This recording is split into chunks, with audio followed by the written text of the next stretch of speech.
can we do to improve the community? What can take place to improve the I feel community? like it's because a lot of kids are losing their life to crime. I wish they knew it was other ways. There's other ways to be successful. Because when they commit crimes, it's the easy way to lose their life or something like that. Now, Brother Love, we asked a question earlier. Yes, sir.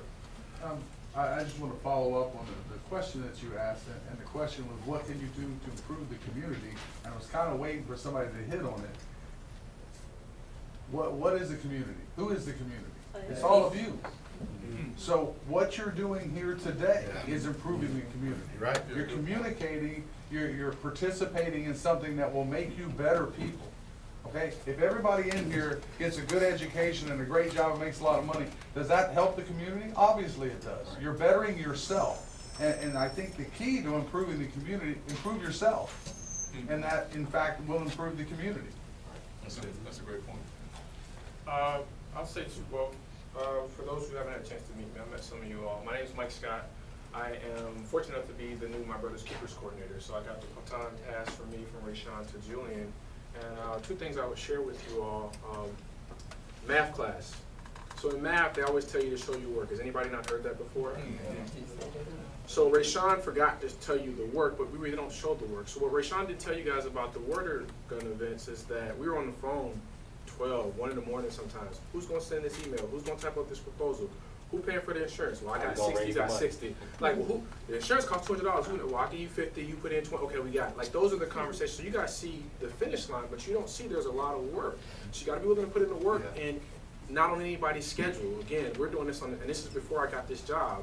I'm paid to do this stuff now, but I've been doing it as a volunteer for 15 years. So you see how you got to put in the work? But yeah, I was like, well, you got 60, let me get 20. You going to cash at me, Cap? All right, so we doing stuff like that, trying to figure out who's going to pay for the event.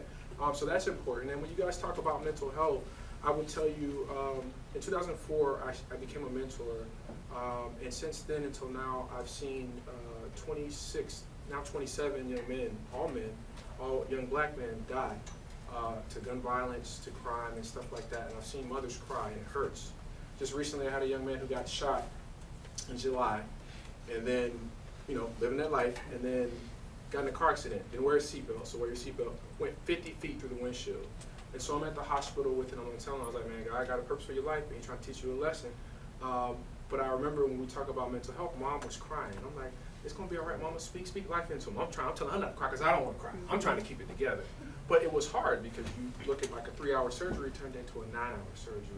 But just like he said, just like they said, it starts right here. You guys could be out playing basketball, playing Fortnite, playing any number of video games, but you're spending your time here to talk about how you change it. So you talk about it, you write it out, and you move it, and you will see it happen. And you get people who think like you and do the same thing. Let me ask everybody a question. You know, we've gone around the table and we've asked you, what do you aspire to be?